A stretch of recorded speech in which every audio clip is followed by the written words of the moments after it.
Bon, il reste 2 minutes, je vous propose de commencer, d'autant que j'ai quelques petites généralités à vous donner avant de démarrer la leçon elle-même.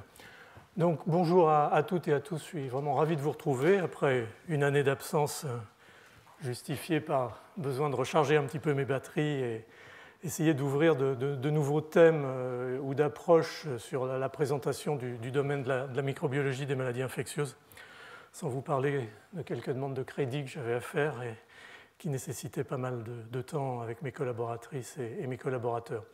Donc j'ai repris cette année avec un thème qui, je pensais, pouvait réintroduire assez bien le domaine, qui est celui des défis, des challenges, comme on dit, dans le domaine des maladies infectieuses. Et si vous avez le programme, vous verrez que cette première présentation est plus générique sur finalement l'équilibre, vous l'avez dans le titre, des populations microbiennes complexes, qui est un domaine qui devient de plus en plus brûlant, je dirais, dans la recherche sur la microbiologie. Donc je ne vais pas rentrer dans les détails. Le deuxième cours était prévu sur la résistance aux antibiotiques. Il est toujours prévu d'ailleurs sur la résistance aux antibiotiques. Je me suis aperçu en le préparant que je n'arriverai jamais à tout vous dire en un seul cours. C'est des erreurs de débutants.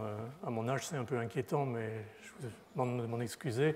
Et donc, je vais faire 2 cours sur la résistance aux antibiotiques. C'est-à-dire que le troisième cours qui était prévu sur cette interface ou ces interactions entre pathogènes et commensaux à la surface des muqueuses, je vais le laisser un petit peu de côté. Ce sera l'occasion de reprendre ça probablement l'année prochaine. Et de toute façon, Éric de Namur, qui fera le séminaire ce jour-là, va parler de ces domaines. Donc je pense que ce sera couvert de toute façon. Ça me permettra de vous faire un premier cours donc la semaine prochaine sur les généralités sur les antibiotiques et essayer de vous faire comprendre, j'espère qu'on va y arriver parce que c'est un domaine en rapide évolution, ce qui explique au fond l'extension très très rapide des antibiotiques, de la résistance aux antibiotiques. Puis le cours suivant sera plus centré sur certains mécanismes, disons les plus préoccupants à l'heure actuelle de résistance et comment on peut essayer de commencer à réfléchir à une stratégie globale de prévention de la résistance aux antibiotiques. Donc ça nous amènera jusqu'à Noël. Et après, à la rentrée de janvier, je vous ferai une présentation sur la vaccination, et en particulier cette transition vaccination de masse, vaccination individualisée, dont tout le monde parle, et vous donner quelques pistes, et surtout vous montrer les tendances actuelles dans la conception et le développement des vaccins qui s'orientent de plus en plus vers des vaccins qui sont très très proches de la pharmacologie, c'est-à-dire des choses extrêmement bien définies sur le plan chimique et vous verrez un petit peu comment ça permet de reprendre un peu globalement la problématique des vaccins. On fera un cours qui était un peu un pari sur un monde sans microbes, rêve ou cauchemar. Je vous laisserai le découvrir le moment venu et puis je terminerai par suite à tout ce qu'on aura dit sur la résistance aux antibiotiques, en particulier par les nouvelles approches et les nouveaux espoirs qu'on peut avoir dans le développement de stratégies anti-infectieuses, soit alternatives, soit complémentaires des antibiotiques qui nous restent, si je puis d'ores et déjà lancer un petit peu le débat et la discussion. Donc ça, c'est le premier point, les défis dans le domaine des maladies infectieuses. Le deuxième point, c'est que j'ai décidé de changer un tout petit peu, c'est une expérience, le mode de fonctionnement, dans la mesure où je vais faire mon cours comme d'habitude. Et puis je me suis dit que ce serait bien pour celles et ceux d'entre vous qui ont quitté le labo depuis longtemps ou qui n'ont jamais été véritablement dans un laboratoire mais s'intéressent à la chose scientifique, de voir ce que c'est que de faire de la science au jour le jour à la paillasse. Et donc j'ai recruté dans mon laboratoire un certain nombre de volontaires. Je ne leur ai pas trop demandé leur avis d'ailleurs. Et pour vous montrer en fait une expérience, comment ils l'ont faite, comment ils l'ont vécue, comment ils l'interprètent, de manière à donner un petit peu de vie et de sortir parfois un petit peu des généralités. Et pour le reste, on s'accrochera bien entendu au schéma habituel d'un séminaire qui essentiellement détaille une partie éventuellement non traitée ou mal traitée du cours plus général. Et je vous présenterai Puri Garcia Lopez qui a eu la gentillesse d'accepter de parler aujourd'hui. Donc voilà en gros ce que je voulais vous dire en termes de généralité. Et je vais commencer donc cette présentation. J'ai beaucoup hésité sur le titre, sur les mots, sur les termes, et puis je me suis dit que mécanisme assurant l'homéostasie et l'intégrité des populations microbiennes complexes, c'était peut-être ce qui se rapprochait le plus de la réalité. On peut en rediscuter éventuellement. Cette chaire de microbiologie et maladies infectieuses, l'idée, l'ambiance générale restera bien entendu dans le contexte des flores humaines, en particulier intestinales, mais éventuellement vue ou revue à la lumière d'expérimentations qui, bien entendu, se réalisent essentiellement chez l'animal. Alors, le premier problème, pour donner un peu une idée générale de cette présentation, c'est qu'au fond, on a eu beaucoup tendance jusqu'à présent à considérer, en tout cas dans le monde des maladies infectieuses, qui est le mien, l'interaction hôte-microbe comme l'interaction d'un microbe pathogène avec un autre. C'est-à-dire une interaction un petit peu binaire, duale. Et on s'aperçoit bien entendu de plus en plus qu'il n'y a rien comme un micro-organisme, en particulier une bactérie pathogène, seule dans la nature. La nature est en fait constituée, que ce soit d'ailleurs dans les océans, que ce soit dans les écosystèmes terrestres, que ce soit chez l'homme ou l'animal, par des populations microbiennes complexes dont la nature, dont l'équilibre sont définis par des règles très strictes qu'on connaît d'ailleurs très très peu jusqu'à présent.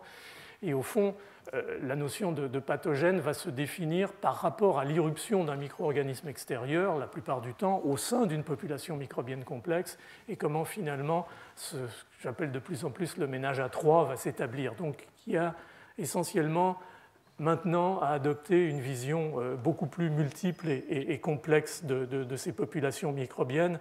Et bien entendu, il est essentiel de comprendre les mécanismes qui sous-tendent au fond la mise en place, le maintien, la résilience de ces populations microbiennes. Et ce sera un petit peu ça le thème que je vais vous développer aujourd'hui. Alors bien entendu, l'impact médical éventuellement ou vétérinaire est considérable. On en reparlera ici et ailleurs. Et puis surtout, et c'est la raison de l'invitation de Pourri qui aujourd'hui nous fait le séminaire, je pense qu'on est assez en retard souvent sur la modélisation, sur la compréhension globale de ces systèmes microbiens complexes dans les modèles animaux. Et les microbiologistes de l'environnement ont souvent été très en avance sur nous, à la fois dans la description et aussi, dans la mesure du possible, dans la compréhension de ces systèmes multi-espèces ou plurimicrobiens. Alors, mon thème, j'aurais pu éventuellement vous le décliner en anglais avec ce titre d'une revue de 2010 de Matthew Parthek et d'un certain nombre de ses collaborateurs, Bacterial Competition, Surviving and Thriving in the Microbial Jungle. Je trouvais que c'était un titre très joli, mais je n'ai pas, bien entendu, voulu le traduire. Je vous le laisse tel quel. Et c'est un petit peu quand même aussi la façon dont je vais essayer de structurer ma présentation. Alors, l'idée, au fond, c'est d'essayer de déchiffrer autant que faire se peut les effets de la coévolution. J'aime bien sûr citer Theodosius Dobzhansky, « Nothing in biology makes sense except in the light of evolution ». Il est clair que ces populations microbiennes complexes qui nous habitent ou qui habitent un certain nombre d'environnements sont le fruit d'une coévolution avec les conditions qui prévalent dans cet environnement. Ce qu'il faut bien voir, c'est que cette survie de ces micro-organismes et la complexité du tissu qui s'est formé se fait au prix d'une compétition qu'on pourrait dire impitoyable pour des ressources. C'est un thème général, mais là en particulier pour les bactéries, c'est le cas. Et c'est finalement Jacques Monod, au laboratoire, dans les années 60, qui avait véritablement défini les règles initiales, in vitro bien entendu, dans des systèmes simplifiés, mais c'est toujours nécessaire, de ce qu'on appelle les équations de Jacques Monod, c'est-à-dire la relation entre la concentration limitante de nutriments et la croissance bactérienne. Et au fond, le défi ici, c'est d'essayer d'élargir ces modèles, ces équations initialement très théoriques, à des systèmes beaucoup plus complexes et voir si tout ça continue à véritablement fonctionner selon les mêmes règles ou selon des règles un petit peu différentes. Donc, cette finalement pression sélective pour tout ça est très darwinien comme d'habitude, pour l'acquisition du nutriment, elle va éventuellement générer ce que j'ai appelé des alliances objectives, c'est-à-dire des symbioses, des mutualismes, dont la logique reste souvent à déchiffrer, parce qu'une fois qu'on a extrait un système de son environnement global, on pose les questions un petit peu différemment, et on reparlera de ces aspects, et je pense que le séminaire vous éclairera aussi, puisqu'il va être très centré sur les symbioses sur ce domaine. Cette compétition pour les nutriments, pour la survie nutritionnelle, elle va bien entendu enclencher ce que j'ai appelé une course aux armements, c'est-à-dire qu'elle va faire que les micro-organismes, dans ces conditions de survie, vont être obligés de se protéger, éventuellement d'agresser d'autres micro-organismes, pas toujours pour les détruire, éventuellement pour les réguler, de façon à ce que cette homéostasie soit efficace et qu'on ne soit pas en permanence dans des logiques de vie-mort, même si ça peut être le cas, en particulier pour ce qui concerne, on va y revenir rapidement, l'effet de barrière, c'est-à-dire la protection par ces flores complexes, et ça aussi c'est un fruit de la coévolution de surfaces muqueuses, par exemple, contre l'irruption de pathogènes. Et au fond, cette notion de course aux armements, dans la mesure où une partie des armes sont des molécules létales pour d'autres micro-organismes, y compris bien entendu les antibiotiques produits par les bactéries qui sont présentes dans ces environnements, et sans doute un des dommages collatéraux, je dirais, enfin un des dommages collatéraux de cette course aux armements, c'est la résistance aux antibiotiques, parce que dans cette pression sélective massive qui est mise sur le monde microbien depuis 2 ou 3 générations par les antibiotiques, tout ce qui était ces mécanismes de lutte intramicrobienne ont été, je dirais, exacerbés et intensifiés, et on en voit les résultats aujourd'hui avec la dissémination en particulier de ces gènes de résistance. Donc on reviendra là-dessus la semaine prochaine et la semaine suivante. Je ne rentre pas plus dans les détails. Alors, cette compétition pour l'acquisition de nutriments, c'est, comme je vous l'ai dit, un paramètre clé du maintien de l'homéostasie et de l'intégrité de ces populations microbiennes complexes. Ça peut être une situation relativement statique, c'est-à-dire que le microbe, à l'endroit où il est disposé dans cet univers complexe multi-espèces, va finalement faire valoir ses qualités et ses capacités d'être en compétition pour tel ou tel sucre ou acide aminé ou lipide par rapport aux autres autour de lui. Mais elle peut être aussi plus dynamique. Certains micro-organismes, et on pense que dans une certaine mesure la motilité flagellaire en particulier de certains microbes leur permet à un moment donné de changer de niche, ou en tout cas de se rapprocher d'une autre niche plus favorable, et donc au fond de s'adapter par changement géographique à une situation qui était devenue extrêmement difficile, peut-être par épuisement de certaines ressources locales là où le micro-organisme était situé. L'établissement de systèmes communautaires, on en a parlé, avec donc l'établissement de symbiose. Et puis, bien entendu, on vient de le dire, je le remets ici sous un angle un tout petit peu différent, l'expression d'activités que j'appelle prédatrices, c'est-à-dire l'expression de molécules d'antibiotiques par certaines espèces bactériennes, beaucoup en fond, on y reviendra, pas uniquement les actinomycètes ou les streptomycès, des colicines, des bactériophages et un modèle vedette récent qui est l'appareil de sécrétion de type 6. Je vous montrerai quelques éléments et la présentation de jeunes chercheurs, comme je les ai appelés aujourd'hui, portera sur un modèle de colicine dans le réétablissement de l'équilibre d'une population microbienne. Alors au fond, en filigrane de tout ce que j'ai dit jusqu'à présent, il y a une notion qui émerge, qui est essentielle, c'est la notion de valeur sélective ou adaptative d'un micro-organisme. Ce qu'en anglais on résume par le terme de fitness, qui est d'ailleurs un très joli terme qui en dit très très long sur la nature de cette situation à interpréter sur le plan génétique et moléculaire, bien entendu.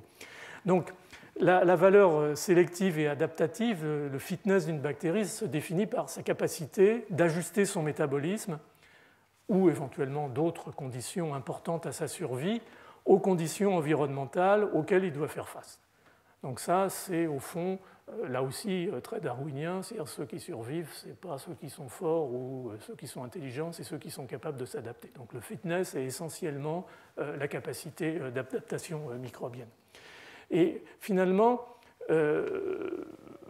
cette capacité d'adaptation, elle va s'exprimer dans ces environnements complexes. Elle va, par expression mutuelle, au fond, bâtir cette espèce d'installation et de maintien, d'homéostasie de ces populations microbiennes complexes.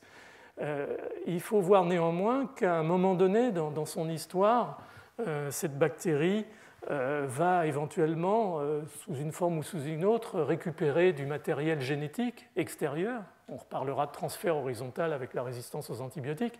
Et l'acquisition de ce matériel génétique et des propriétés métaboliques ou fonctionnelles nouvelles qui s'ensuivent peuvent avoir un coût dans la valeur sélective et finalement handicaper ce micro-organisme, lui donner un boulet et lui faire perdre sa valeur adaptative et sélective. Donc ce qu'on appelle le fitness cost, le coût d'adaptation, va être un élément essentiel, sachant que le coût peut finalement se traduire par un avantage sélectif si cette bactérie récupère un gène qui lui permet d'un seul coup de survivre dans un environnement. Donc c'est cette notion de boulet, c'est probablement la première fois que vous avez associé sur la même diapositive Darwin et les frères Dalton, et c'est sans doute la dernière aussi, mais c'était juste pour vous dire qu'il suffit probablement de pas grand-chose à une bactérie comme fitness cost pour, dans cet environnement extrêmement délétère, global, être éliminé. Donc ça, c'est vraiment un domaine très très important à étudier et à mieux comprendre. Alors, un exemple de compétition très simple, enfin très simple, tout est relatif, qu'on prend volontiers dans notre domaine, à nous, qui est celui, encore une fois, des maladies infectieuses, c'est l'effet de barrière et ce qu'on appelle volontiers la loi du premier occupant, c'est-à-dire qu'au fond, la construction d'un microbiote intestinal, par exemple, mais c'est probablement le cas pour tout autre microbiote sur et dans le corps humain, se fait par des étapes successives qui vont peu à peu consolider cette population microbienne complexe et lui donner un véritable rôle de barrière. Ce rôle de barrière se faisant par l'intermédiaire d'un certain nombre de fonctions. La principale qu'on vient de mentionner est celui, en fait, de cette capacité de subtiliser les nutriments à leur profit et donc de les confisquer au détriment d'un micro-organisme allogène ou pathogène qui viendrait se présenter, qui viendrait, si je puis dire, taper à la porte de cette collectivité microbienne déjà bien établie. Et j'en avais parlé il y a 2 ans dans cette série de leçons sur le microbiome. Toute cette période de 2 ans après la naissance, en tout cas chez l'humain, plus court bien entendu dans d'autres espèces animales, qui aboutit à la maturité quasiment de ces flores microbiennes complexes et une période essentielle dans l'évolution et dans la mise en place de cette barrière. Mais les bactéries défendent aussi cette zone par d'autres mécanismes. Elles ont des moyens d'attaque et de défense sur lesquels on va revenir, bien entendu. Elles assurent, une fois établies, une vraie occupation de récepteurs qu'elles ont elles-mêmes éventuellement générés, par exemple dans le mucus, dans l'intestin ou à la surface des cellules épithéliales. Et puis elles stimulent, bien entendu, on avait parlé très régulièrement de cette fameuse immunité ou inflammation physiologique, elles maintiennent un état de veille et d'inflammation maîtrisée, contrôlée, qui permet dans un premier temps de repousser un certain nombre de nouveaux venus. Donc il y a véritablement un système intégré complexe qui est comme d'habitude le fruit de la coévolution et qu'il faut de plus en plus, si possible, analyser.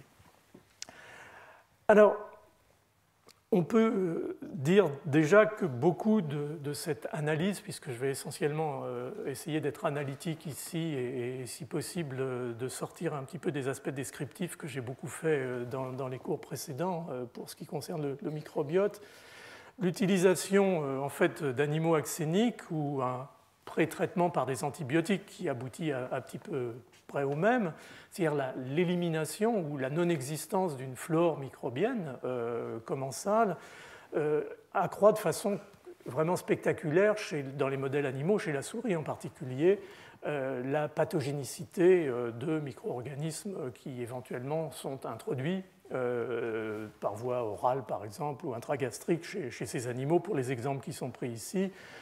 Ça n'a plus besoin d'être prouvé.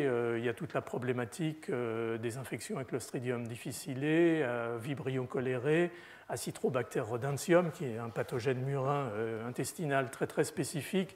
Il y a une très très grosse littérature qui peut être reprise et qui montre très clairement dans tous les modèles considérés que le microbiote commensal est là d'abord et avant tout probablement pour son effet de barrière contre des micro-organismes, encore une fois, qui s'introduisent dans le système, et en particulier des pathogènes. Et on peut voir même une espèce d'effet inverse. J'ai pris ce papier que j'ai trouvé très, très intéressant, qui est publié dans Nature il y a 2 ans, qui montre qu'en fait, l'altération même de cette barrière et l'augmentation à la sensibilité des micro-organismes pathogènes n'est pas uniquement liée à la disparition des micro-organismes, mais aussi éventuellement au fait que cette destruction massive de cette flore par des antibiotiques, par exemple, libère des molécules, libère des substances, par exemple de l'acide sialique dans ce type de modèle, qui va au fond exacerber la pathogénicité du microbe et lui permettre de s'implanter plus efficacement. Donc les déséquilibres se font à la fois dans finalement l'ouverture de l'espace, l'ouverture de la niche, mais aussi éventuellement dans l'augmentation de la pathogénicité.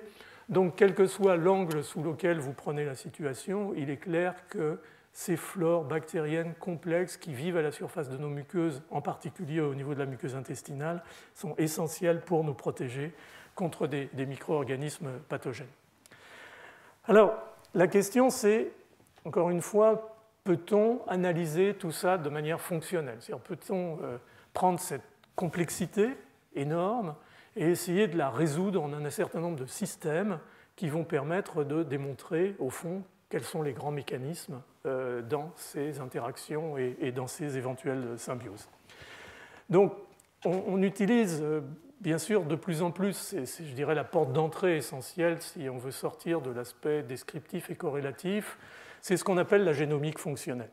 Et on va en gros utiliser 3 approches pour analyser cette complexité d'interaction qui vont pour beaucoup au fond analyser cette notion de capacité adaptative, de fitness. C'est-à-dire qu'on va essayer de trouver au sein du génome bactérien des gènes ou des opérons qui codent pour des fonctions qui sont essentielles à la survie du micro-organisme, à sa fitness, au sein de cette collectivité complexe. Donc ça va être l'approche fonctionnelle et donc l'approche mécanistique, comme disent les reviewers des papiers quand ils ne sont pas contents. Alors, on a en gros 3 façons de le faire. J'ai un petit peu résumé parce qu'il y a aussi des variantes éventuelles. Le premier, c'est ce qu'on appelle le clonage expression, c'est-à-dire qu'on va cloner des fragments de génome d'une souche qui a un fitness élevé dans une souche qui a un fitness faible et chercher finalement les éléments du génome de la première qui vont conférer à la seconde la capacité de la rattraper et de survivre dans les mêmes conditions avec elle. Donc ça, c'est une première approche qui est souvent difficile, parce qu'il faut que les systèmes génétiques soient éventuellement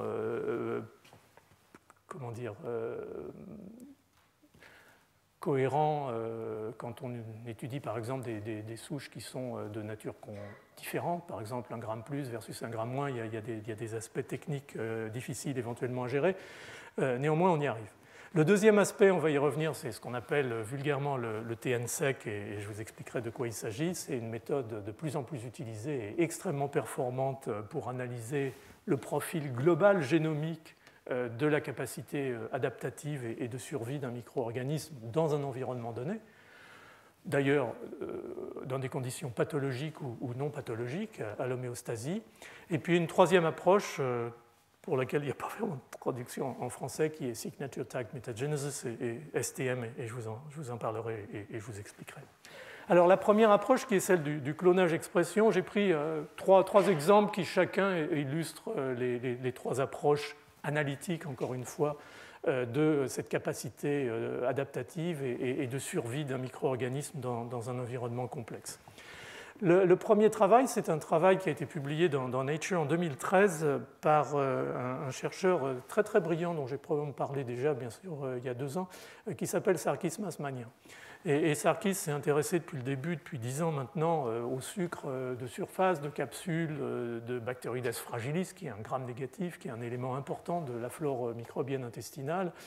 Et cette molécule, ce polysaccharide acide, a un rôle immunorégulateur à la fois local et systémique. Et ça a été un petit peu la porte d'entrée dans la notion que les commensaux n'étaient pas juste des spectateurs de la situation, mais jouaient un rôle véritable dans la mise en place de cette finalement échange global entre ces microbes et l'hôte. Donc, il a fait une étude de génomique fonctionnelle, c'est-à-dire qu'en fait, il a essayé d'identifier des gènes de Bacteroides fragilis qui sont essentiels à l'occupation d'une niche et à sa défense contre des micro-organismes, disons halogènes, qui viendraient essayer de l'occuper. Et il a pris un modèle simple, c'est-à-dire le microbe contre lui-même. C'est-à-dire que s'il colonise une souris initialement sans germe, axénique, avec ce Bacteroides fragilis, il la recolonise avec la même souche quelques jours plus tard, la seule différence étant qu'elle porte un gène de résistance à la tétracycline, de façon à pouvoir la reconnaître dans le mélange des deux populations, et il regarde la capacité d'implantation de cette deuxième souche. Donc, ça, c'est un peu le modèle de base, et c'est la façon finalement un peu réductionniste initialement de poser la question de comment finalement ces équilibres s'établissent. Et donc, il a identifié avec son groupe un gène qui s'appelle CCF, qui a été, le terme a été pris pour Commensal Colonization Factor, et en fait, la délétion de ce gène CCF, une fois identifié par cette génomique fonctionnelle dans Bacteroides fragilis, lui fait perdre sa capacité de colonisation et éventuellement de transmission d'animal à animal. Elle est augmentée dans l'environnement intestinal et donc ce gène ou cet opéron, en tout cas, avait toutes les propriétés rêvées pour commencer à bâtir le modèle. Donc, pour juste rapidement montrer au fond la situation, vous voyez en haut la colonisation par Bacteroides fragilis, vous oubliez les chiffres, vous regardez simplement le niveau et les différences. On est ici, et vous apercevez que Bacteroides fragilis colonise et va s'établir à un niveau donné dans l'intestin de l'animal. Et si vous venez quelques jours plus tard avec Bacteroides vulgatus, qui donc par définition n'est pas Bacteroides fragilis, vous voyez que vulgatus peut s'implanter lui aussi, qu'il n'y a pas véritablement d'antagonisme entre les deux. Donc, à la limite, probablement, même si géographiquement, fonctionnellement, on ne sait pas exactement à ce que ça correspond, ces micro-organismes, on le dirait, occupent probablement deux niches différentes et on s'intéresse de plus en plus à la stratification, à l'organisation tridimensionnelle de la localisation de ces micro-organismes complexes. Si maintenant vous prenez Bacteroides, vous prenez vulgatus et fragilis, vous avez une petite différence, mais c'est bon, pas très. Par contre, si vous prenez fragilis initiale et la souche identique, isogénique, sauf pour la résistance à la tétracycline, vous voyez qu'elle n'arrive pas à s'implanter. Donc, elle n'arrive pas à rentrer en compétition pour la niche. Et donc, tout ce travail a essayé de rétablir ces conditions d'implantation, et c'est grâce à ça qu'a été identifié ce système CCF, CCFC et CCFD, qui sont en fait des protéines de membrane externe du bactéroïdes qui en fait, constituent un transporteur de sucre, et CCFE qui est une chitobiase, c'est-à-dire une enzyme qui hydrolyse des sucres complexes. Et donc on est là au milieu d'une histoire d'hydrolyse et de transport qui montre à quel point la prédation des sucres dans une niche est essentielle non seulement à l'établissement du micro-organisme, mais aussi à sa capacité de soustraire certains métabolites, certains nutriments essentiels pour éviter sa surcolonisation par un autre micro-organisme. Donc vous voyez, ça reste assez naïf, ça reste assez simplifié. On est chez des souris axéniques, on n'est pas sur des bases de populations microbiennes complexes. On est sur deux microbes, deux systèmes isogéniques à un gène près pour pouvoir reconnaître un des micro-organismes. Mais c'est à partir de ces approches, je dirais, extrêmement réductionnistes qu'on pourra, dans le futur, tout doucement, essayer de reconstruire cette espèce d'écologie synthétique de la colonisation et de la formation de ces populations microbiennes complexes. Donc ça, c'est le premier type d'approche, c'est la génomique fonctionnelle. On exprime des gènes dans une bactérie hétérologue et on essaye de voir l'effet et la définition. Et ce qui a été très bien montré dans la deuxième partie de cette étude, c'est qu'en fait, Bacteroides fragilis, que vous voyez en rouge ici, fluorescent dans des cryptes intestinales, est absent lorsque cet opéron CCF a été délété. Et donc, non seulement ce gène ou ce système génique permet la survie et donne une valeur ajoutée, un fitness à ce micro-organisme dans l'intestin par rapport à d'autres, mais en plus, il définit sa localisation au sein de la crypte intestinale, en tout cas dans ce modèle, ce qui est intéressant parce que ça permet aussi d'explorer des propriétés métaboliques locales et d'essayer de commencer à se poser des questions sur pourquoi un micro-organisme est ici et pas là et inversement. Donc on est là dans ce que j'appelais tout à l'heure en tout cas un véritable début d'analyse fonctionnelle.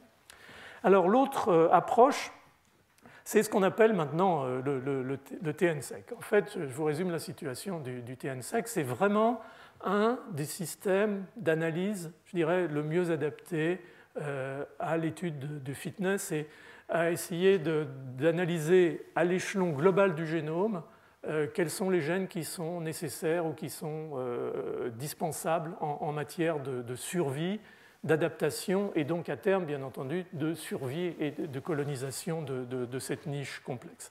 Donc qu'est-ce qu'on fait? On prend un système de mutagénèse par transposition. Ça peut être Mariner, qui est assez générique, ça peut être des dérivés d'un certain nombre de transposons, en particulier de ce qu'on appelle TN10 ou TN10. On sature le génome, c'est-à-dire qu'on essaye de mutagéniser autant de gènes que possible à l'échelle de l'ensemble du micro-organisme, c'est-à-dire qu'on va avoir des centaines de milliers de mutants qui vont représenter, toute analyse faite, généralement on arrive à obtenir 50, 60, 80% éventuellement de mutagènes. C'est-à-dire plus on mutagénise éventuellement, plus on va avoir de mutants spécifiques déduits dans des gènes individuels. Donc on prend cette population microbienne, donc lourdement mutagénisée au niveau génomique, et on va la faire passer à travers un filtre qui va être le modèle de colonisation qu'on veut éventuellement étudier, par exemple l'intestin d'une souris pour une souche de bactéroïdes telle que j'ai mentionné avant ou d'une autre nature. Et puis on va faire cette épreuve de colonisation et on va récupérer la population microbienne à l'issue de cette épreuve de colonisation, espérant qu'un certain nombre de mutants n'auront pas réussi à se développer au sein de cette population microbienne complexe qu'on a administrée, mais il faut bien entendu les identifier. Alors comment on les identifie? En fait, on extrait l'ADN du pool initial, ce qu'on appelle le input pool, on extrait l'ADN du pool de sortie, ce qu'on appelle l'output pool, on casse l'ADN, on le coupe en tout cas avec des enzymes de restriction, on branche une petite séquence de façon à pouvoir faire une amplification de ces fragments qui comportent une partie du transposon et une partie du gène adjacent du chromosome bactérien. Donc on peut identifier à la fois le fait qu'il y a une mutation et la localisation de cette mutation. Et à partir de là, par l'utilisation des méthodes de séquençage de nouvelle génération, on établit non seulement une banque de gènes dans lesquels les mutations se sont véritablement effectuées, mais aussi, par l'intermédiaire de cette amplification, on peut savoir quel était le nombre de copies de cette mutation, donc le nombre de micro-organismes mutés qui étaient là initialement et qui sont restés là ou qui ont disparu ultérieurement. Et en fait, en faisant le ratio, on va pouvoir définir ce qu'on appelle en fait un rapport de fitness, c'est-à-dire qu'on va avoir par exemple 14 225 copies dans le input pool et puis 14 000 ou 13 254 dans l'output pool. Ça veut dire qu'il ne s'est rien passé, que le micro-organisme ici, la mutation n'a pas affecté du tout son fitness. Par contre, dans la situation du bas, on va voir ce nombre-là, 4523, j'ai pris pas si au hasard que ça, c'est une manip du labo, et on se retrouve avec 0 là, et ça veut dire que ce mutant, il a disparu. Il est perdu, et donc c'était un gène de fitness, et la chance, c'est qu'on a bien entendu identifié la séquence génique dans laquelle c'était incorporé. Et un des jolis papiers publiés il y a 2-3 ans par le groupe de Jeff Gordon aux États-Unis, en prenant Bacteroides thetaiotamicon, qui est un modèle de Bacteroides de la flore commensale, on peut commencer à mettre ces valeurs de rapport de fitness comme ces traits là, qui sortent de la surface de ce génome, et la longueur des traits et l'intensité du rapport de fitness, et on voit qu'il y a des trous et qu'il y a des zones, bien entendu, qui correspondent à la présence de gènes qui sont essentiels dans la mise en place de ce fitness, sans parler, bien entendu, des gènes qui, malheureusement, dans l'affaire, n'ont pas été mutagénisés. Et cette étude avait très bien montré qu'au sein de l'ensemble du panel de gènes qui vraiment avaient un rôle essentiel dans le fitness du micro-organisme en question, dans l'environnement intestinal, beaucoup de systèmes, et il y en a 3, je crois, dans Bacteroides et parfois plus dans certains commensaux intestinaux, en fait, les gènes étaient impliqués dans l'expression et l'assemblage de transporteurs pour la vitamine B12. Et grâce à cette étude, on a pu anticiper le fait que la vitamine B12 était un élément essentiel. Peu de bactéries sont capables de la synthétiser. Elles sont donc obligées de la récupérer des peu d'espèces qui la fabriquent dans l'intestin. Et donc cette guerre, je dirais, pour la ressource en vitamine B12 va devenir un élément clé, un élément essentiel de la possibilité d'adaptation des micro-organismes dans cet environnement complexe. Et depuis lors, grâce à cette identification par cette étude sur l'ensemble du génome qui a fait émerger la nécessité impérieuse, je dirais, d'avoir l'expression de ces récepteurs pour la vitamine B12, des études ultérieures ont permis de montrer, relativement récentes, ont permis de montrer et de confirmer effectivement l'importance, non seulement parce que ces gènes permettent d'acquérir la vitamine B12 qui est essentielle pour un certain nombre d'éléments du métabolisme intermédiaire des bactéries, pour le fonctionnement d'isomérases, de méthyltransférases, de déhalogénases qui détoxiquent l'environnement microbien, mais aussi un certain nombre de substances qui sont des équivalents de la vitamine B12, qu'on appelle les corinoïdes, dont on ne sait pas très bien finalement la fonction, mais qui en ont sûrement une, parce que ça a l'air tellement majeur, massif, l'effet, l'impact de l'altération de ces transporteurs, que ça ouvre en fait une fenêtre sur la nécessité d'analyser de façon plus large l'ensemble, la globalité du métabolisme et de la capacité d'assimilation de la vitamine B12 et des molécules apparentées, ou en tout cas des molécules qui utilisent le même type de transporteur. Donc vous voyez l'impact de ce type d'approche. La troisième approche, parler un peu de ce qui se passe dans le labo quand même, c'est ce qu'on appelle l'approche de Signature Tag Mutagenesis. C'est un travail qui a été fait par une chercheuse postdoctorale du laboratoire qui s'appelle Hélène Licandro, qui est en fait formée à Dijon dans un institut d'agronomie qui est tout à fait spécialisé dans la génétique de Lactobacillus, c'est le groupe de Jean-François Cavin. Donc ce qu'on a essayé de faire, au fond, c'est de mutagéniser l'ensemble du génome, ou si possible, une grosse partie du génome de Lactobacillus, qu'on a pris casei, qu'on a pris comme modèle de micro-organisme commensal, et là aussi, de définir le plus précisément possible, d'identifier les gènes qui étaient nécessaires à ce micro-organisme pour s'établir dans l'environnement intestinal, ce qui est la première caractéristique, bien entendu, d'un micro-organisme commensal. Alors, ce n'était pas donné quand on a commencé. C'est là qu'est intervenu le talent d'Hélène, puisque Lactobacillus est très difficile à transformer. Il y a beaucoup de résistance naturelle aux antibiotiques, ce qui fait que c'est difficile, le choix des vecteurs est compliqué. Et puis, il y a souvent des plasmides, un voire plusieurs, qui sont incompatibles avec les plasmides qu'on utilise pour les manipulations génétiques de la souche. Donc, c'était vraiment un poison, ce Lactobacillus casei, en matière d'analyse génétique, et Hélène a réussi à régler l'essentiel, voire la totalité de ces problèmes techniques, puisqu'elle a réussi à venir avec une librairie génomique assez exhaustive de Lactobacillus casei. Alors pour ça, juste pour vous montrer le type d'approche, on a publié ça l'année dernière dans PNAS, il faut deux choses. Il faut tout d'abord un vecteur instable, en tout cas chez les grammes positifs, il vaut mieux qu'il soit stable chez les grammes négatifs de façon à pouvoir le repliquer, qui va porter un gène qui code pour une transposase, qui est une enzyme qui est essentielle à faire sauter d'une structure génétique à une autre, ce qu'on appelle un transposon, et à l'aider à s'insérer dans un gène qui va de facto être mutagénisé, puisque cette insertion va se faire au milieu de la séquence codante. Donc ça, c'est le rôle de ce plasmide PVI 129. Après avoir introduit ce plasmide, on introduit un deuxième plasmide, qui est lui un plasmide qui a une origine de replication pour les grammes négatifs, mais pas pour les grammes plus. Un lactobacillus, c'est un gramme plus. Donc c'est ce qu'on appelle un plasmide suicide. Le premier est instable, le deuxième est suicide. C'est-à-dire qu'il ne peut pas survivre, se repliquer de façon autonome dans la souche s'il ne s'intègre pas, il ne peut que s'intégrer dans le génome.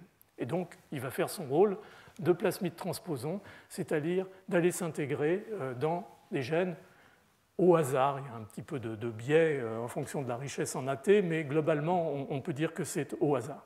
Et donc, avec cette approche, on va générer une quantité considérable de mutants qu'on va pouvoir ensuite analyser dans notre système. Alors, c'est plus compliqué que ça parce que pour faire cette manip, Hélène a adapté une technique qui avait été développée par un chercheur anglais qui s'appelle David Holden en 1995. C'était le premier papier de Signature Tag Mutagenesis, c'est-à-dire que ces transposons intégrés via ce PVI 110 contiennent un petit tag, une petite séquence différente, ce qui fait qu'on va pouvoir identifier les transposons. Alors il y a une gamme d'environ 80 de ces séquences différentes. Et donc, on va avoir finalement la possibilité de reconstituer des poules de 80 mutants qui ont tous une petite séquence différente. Ce qui va nous permettre ensuite de les reconnaître, d'amplifier ces séquences et de voir si le mutant en question est là ou n'est pas là. C'est un système relativement complexe, mais qui a une capacité de résolution extrêmement élevée.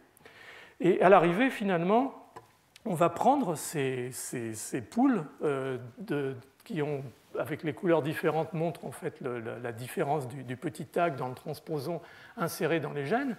Donc on va prendre 80 mutants qui sont tous avec des tags différents, donc on va pouvoir repérer ensuite quand on va les mettre tous ensemble dans notre modèle expérimental.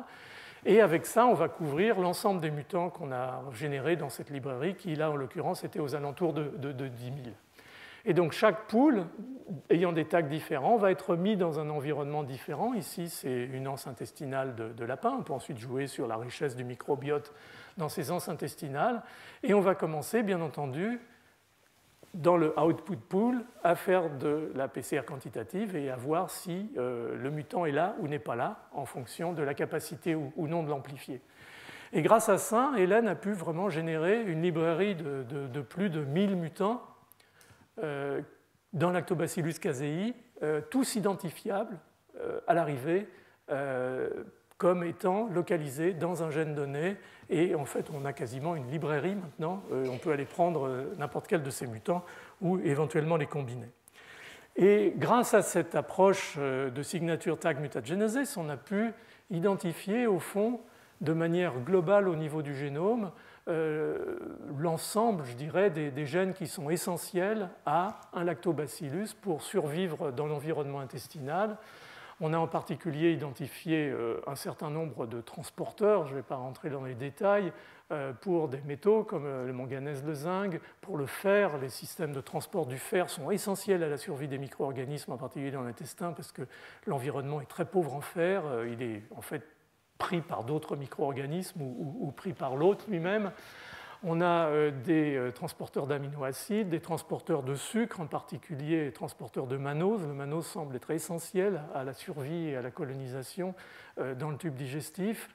Un certain nombre de gènes qui sont impliqués dans la biosynthèse de la paroi, du peptidoglycane, des acides lipotécoïques, et puis de façon très intéressante, des mutations dans le gène de biosynthèse des acides aminés soufrés comme la cystéine et la méthionine.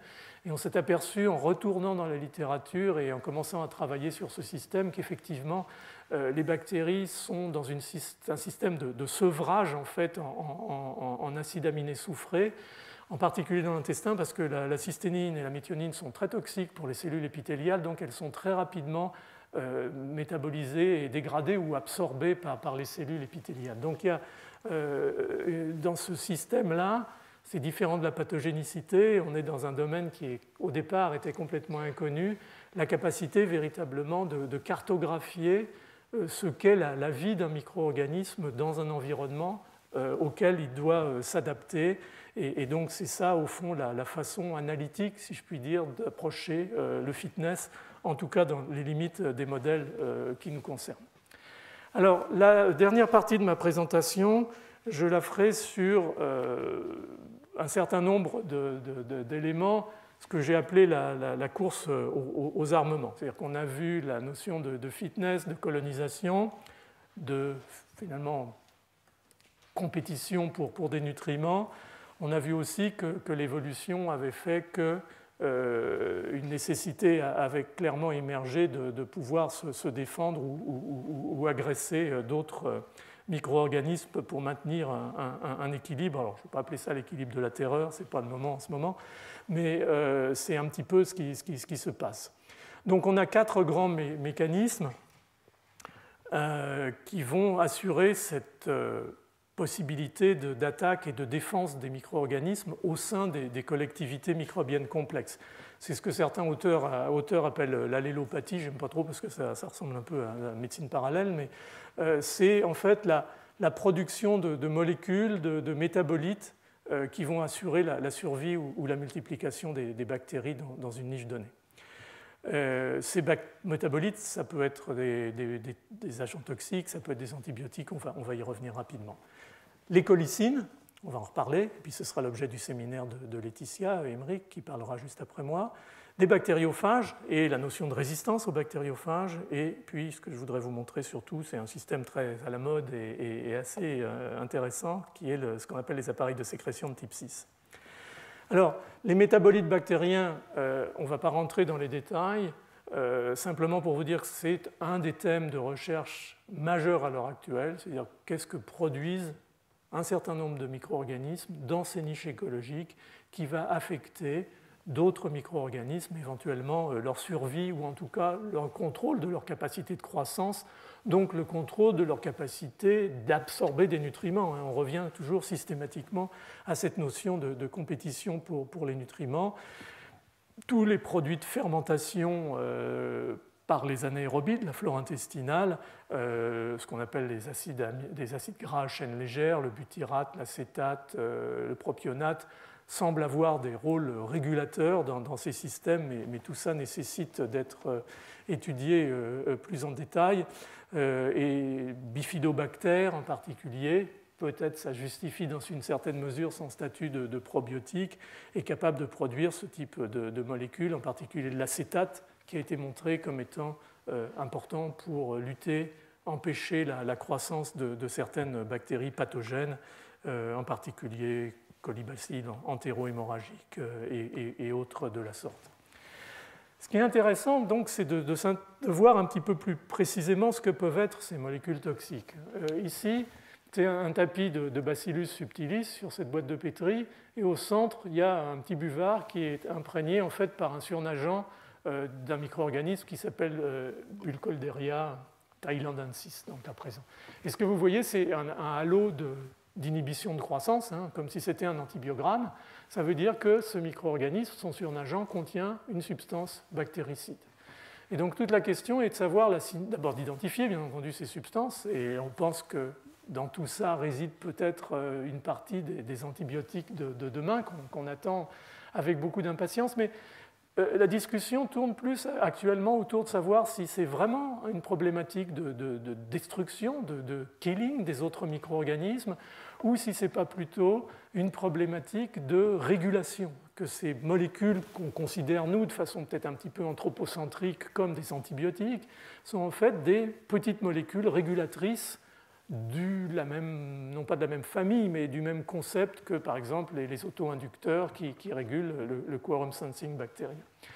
Donc cette expérience ici, c'est tiré d'un papier de Roberto Colter aux États-Unis, vous montre un petit peu ça. C'est une culture de Streptomyces celiocolor, qui est un micro-organisme modèle dans ces systèmes-là, qui en fait est cultivé avec un gradient de concentration de rifampicine, qui est un inhibiteur de la transcription, ou ici un inhibiteur un gradient d'oligomycine qui est un inhibiteur de l'ATP synthase, enfin de la synthèse de l'ATP bactérienne.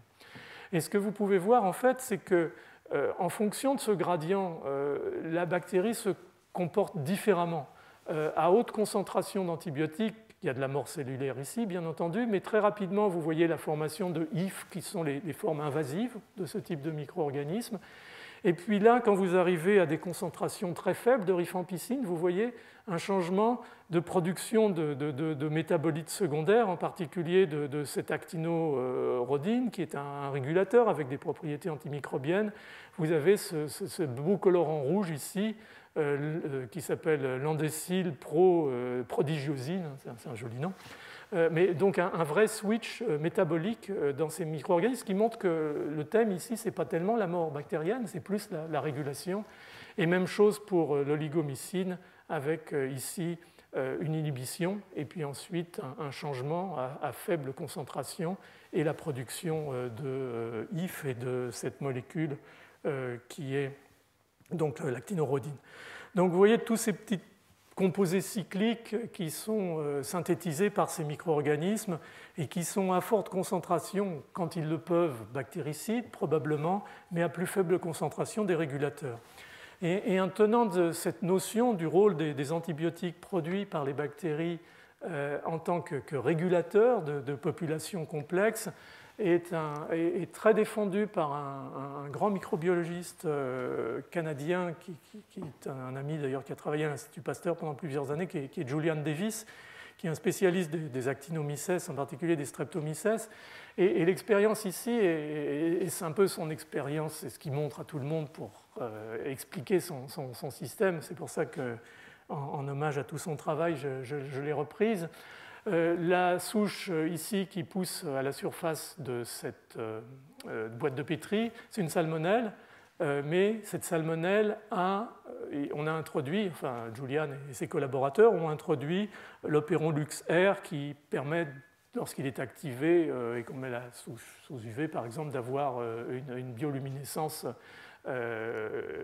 qui traduit en fait l'expression du promoteur. Quand le promoteur est induit, la bactérie commence à exprimer cette luminescence que vous voyez tout autour dans ce halo. Et en fait, ce que vous voyez ici, ce sont en gros 4 produits naturels des flores microbiennes à activité plus ou moins bactéricide. Je ne rentre pas dans les détails, c'est écrit ici en bas, et qui, à des degrés différents, vont induire effectivement l'expression de ces 2 promoteurs qui ont été pris comme système modèle.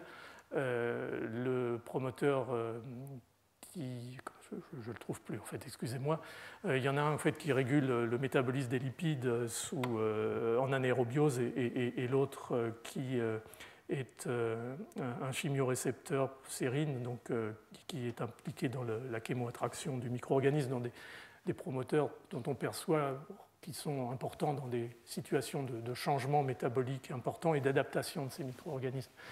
Donc cette notion, au fond, que ces molécules de régulation, qu'on a tendance à vouloir être des antibiotiques par nos propres définitions, sont peut-être importantes et sûrement importantes dans ces régulations et ces équilibres complexes des populations bactériennes.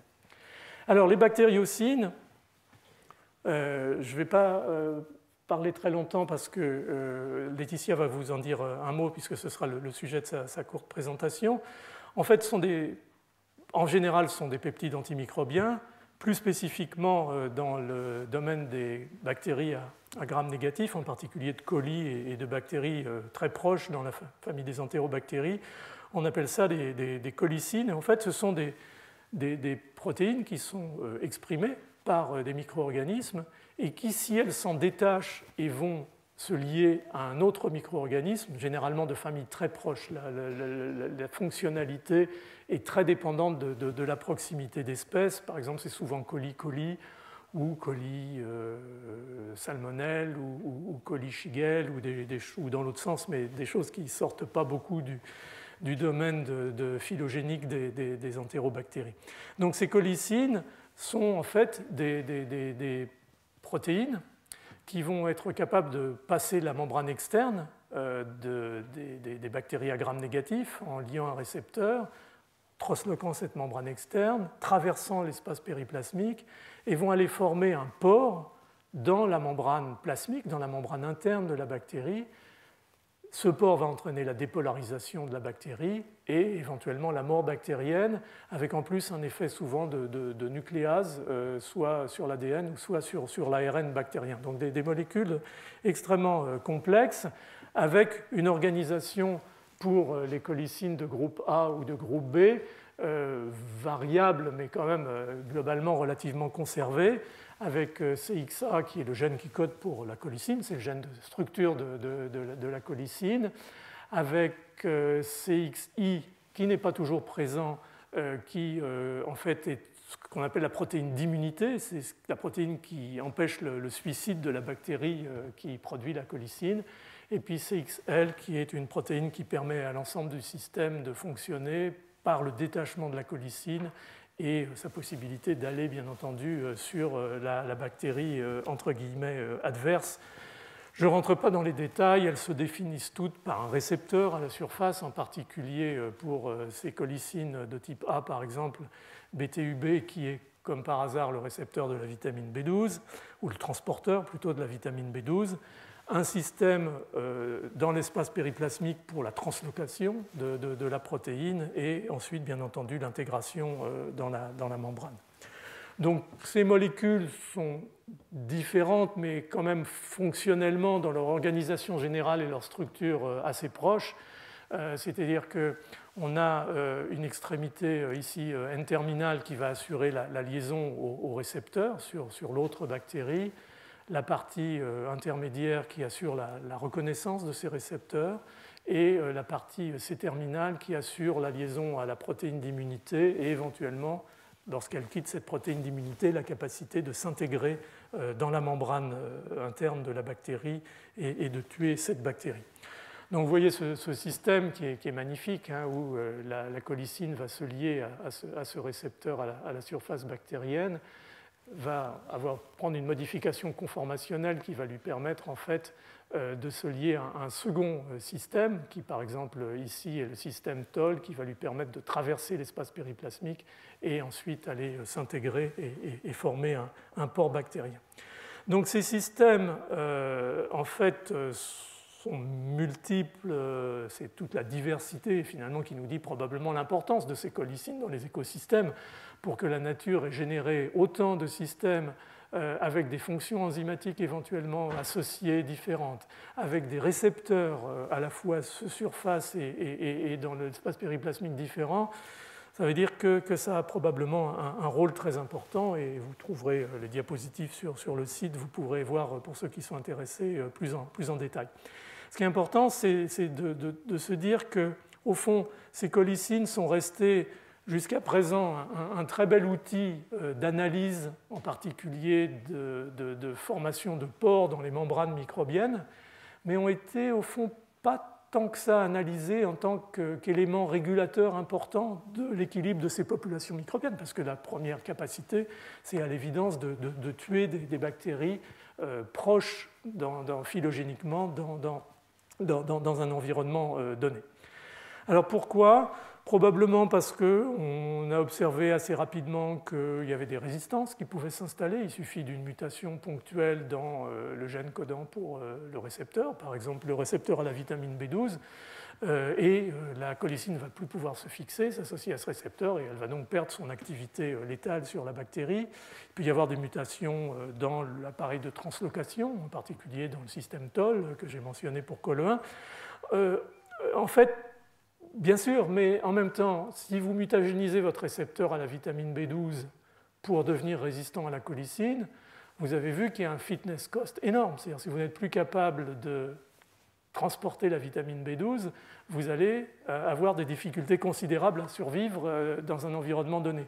Donc, tout doucement, on commence à voir émerger finalement la complexité des systèmes, le fait que tout est intégré, et à essayer tout doucement de reconstruire au fond une espèce de, ce que j'appelais tout à l'heure, d'écologie de synthèse qui va permettre de connaître mieux le rôle de ces collicines. Et tous les travaux récents ont montré qu'en fait ces collicines étaient exprimées en présence de stress, en particulier d'agents qui altèrent l'ADN bactérien ou d'agents oxydants. Et vous voyez ici dans le niveau d'expression sur ce heatmap que c'est essentiellement ça, oxidative stress et DNA damaging qui entraînent la surexpression de ces promoteurs. Donc le fait que ces bactéries, au fond, dans des environnements non hostiles, sont dans un niveau d'expression de ces collicines très faible, qui probablement aussi les protège elles-mêmes parce que les systèmes d'immunité ne sont pas tout à fait totalement efficaces, et qui vont être stimulés dans un environnement agressif. Et très récemment, ce travail a été publié par Bärbel Streicher-Ohm à Munich, qui au fond introduit la fonctionnalité dans un système bien circonscrit de cette collicine. Elle a montré en réalité que dans une situation où Salmonelle, qui produit une collicine de ce type, qui est une collicine 1B, cette collicine est très très peu exprimée au niveau de base, mais dès que la bactérie se trouve en prise avec le microbiote et la réaction inflammatoire qui commence à se mettre en place par l'éruption de ce micro-organisme, en fait, le promoteur SOS de la collicine 1B va s'activer, la collicine va être exprimée, va être sécrétée et de facto va nettoyer, entre guillemets, l'ensemble de la niche du microbiote présent à l'endroit où Salmonelle essaye de s'établir. Et ça fait partie, vous l'entendrez aussi par Laetitia, de ces travaux qui commencent à émerger sur la compréhension du rôle des collicines dans ces grands équilibres microbiens. Alors, d'autres éléments, là je ne vais pas rentrer dans les détails parce qu'on en reparlera ultérieurement, les bactériophages, bien entendu. Le nombre de bactériophages dans l'intestin, par exemple, mais dans la nature, est absolument astronomique. On pense qu'il y a 10 puissance 31 bactériophages par rapport à 10 puissance 30 bactéries dans la biomasse. C'est colossal, c'est phénoménal. C'est plus que les étoiles dans l'univers. Il y a des gens qui aiment bien ces images, parce que ça frappe un petit peu, mais c'est vrai que ce n'est pas possible d'en avoir autant si ça ne fait pas quelque chose dans les grands équilibres écologiques.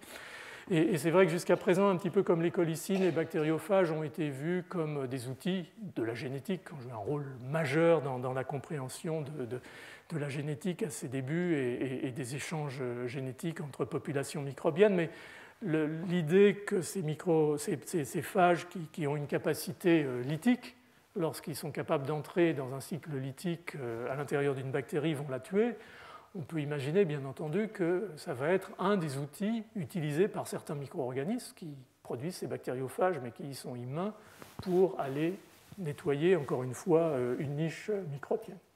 Pour l'instant, on a finalement assez peu de données in vivo en termes d'écologie microbienne, particulièrement intestinale. On anticipe que c'est quelque chose qui va être important, mais il y a encore un certain nombre de preuves expérimentales à apporter. Il y a quelques papiers qui commencent à sortir à l'heure actuelle, publiés d'ailleurs dans de très bons journaux, et qui confirment un petit peu, comme pour les collicines, une espèce de spectre extrêmement étroit de ces bactériophages en termes de phylogénie des bactéries qui vont être la cible. Et c'est peut-être ça qui, à la fois, explique un manque d'intérêt global, mais il faut voir aussi, comme on le disait tout à l'heure, que la perte d'une espèce microbienne, ce n'est pas uniquement la perte de cette espèce microbienne, c'est la déstabilisation d'un environnement qui fait qu'à terme, d'autres manifestations de déstabilisation vont se mettre en place.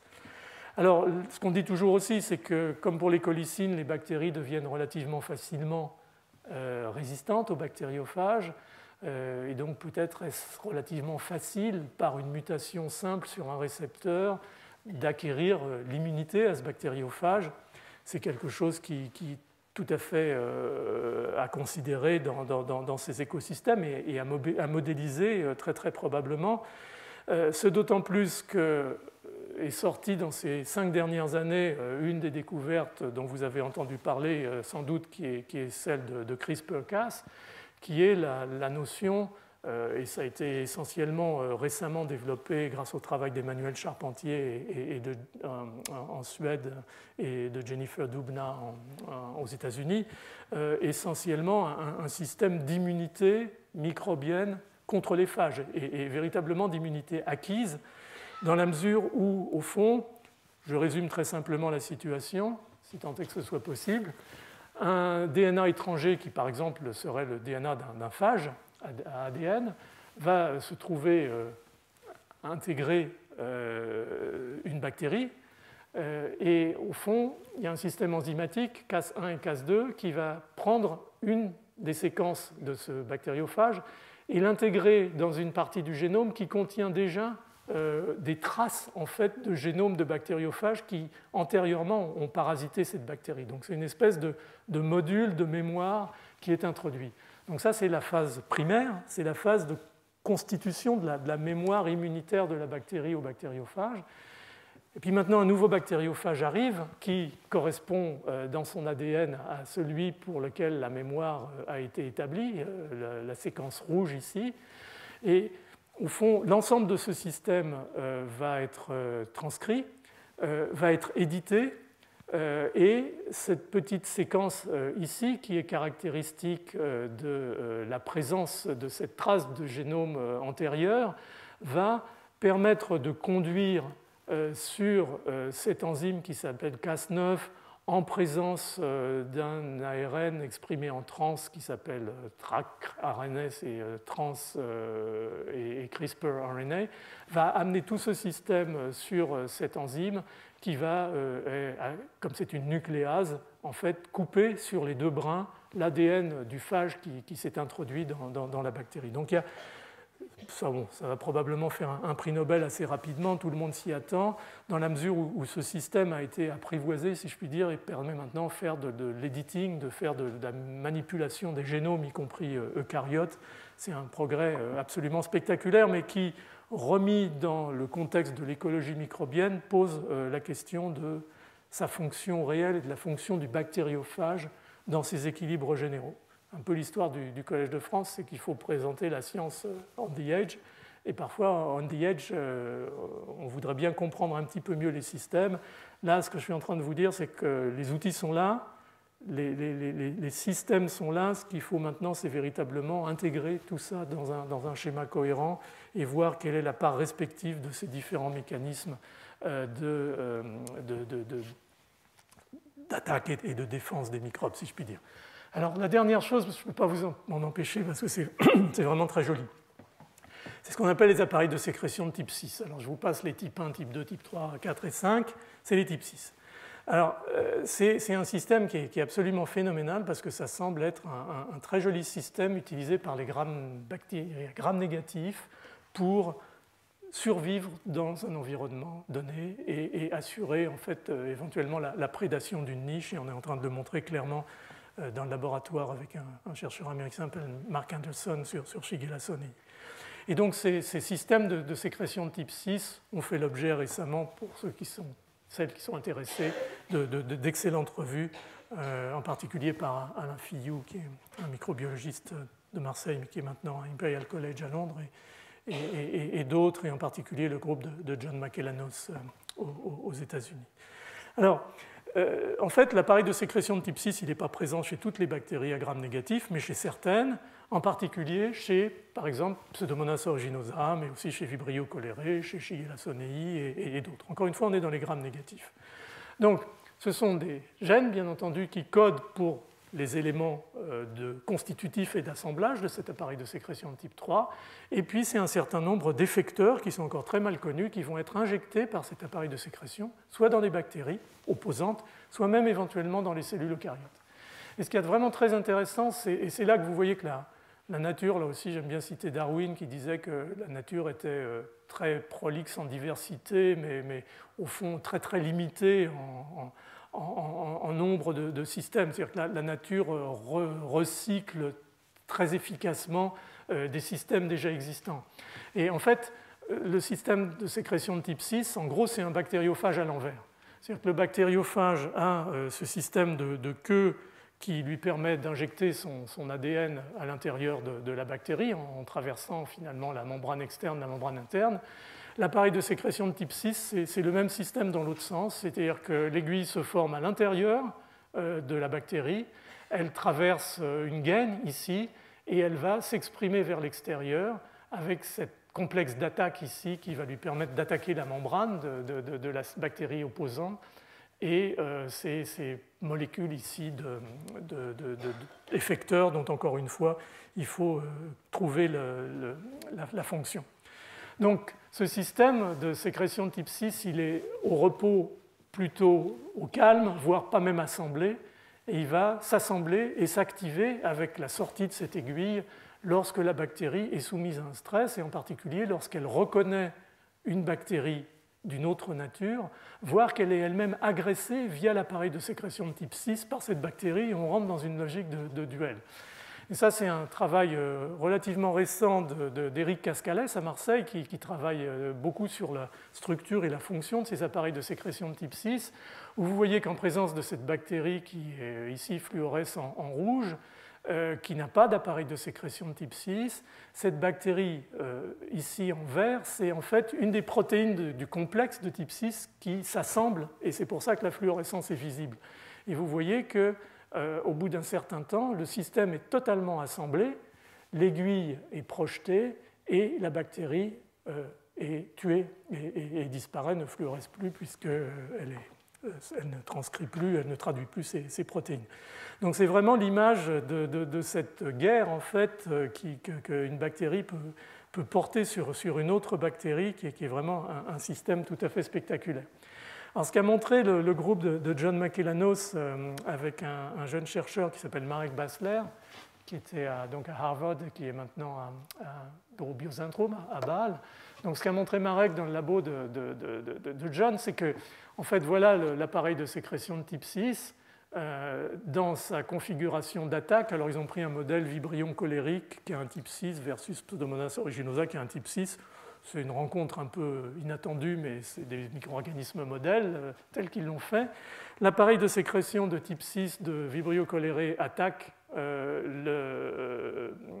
souche de Pseudomonas aeruginosa, qui en fait s'en sort très bien, résiste à cette attaque, probablement parce qu'elle a des sucres autour, des capsules et des choses comme ça.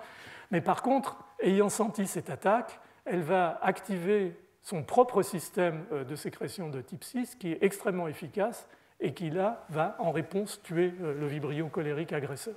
Donc vous voyez qu'on peut imaginer à proximité des véritables duels qui s'instaurent. Et cette diapo-là, c'est un peu la même chose, c'est-à-dire que vous avez en rouge la bactérie cible et vous avez en rouge la bactérie A qui va activer son appareil de sécrétion de type 6 et en vert la bactérie B qui va en retour l'activer et tuer la bactérie A. Et vous allez voir qu'il y a une vraie dynamique dans tout ça. C'est un petit film que j'ai obtenu de John Makellanos. Oula, ne me dites pas que ça marche. Je suis désolé, ça ne marche pas. Bon, alors je vais vous raconter le film.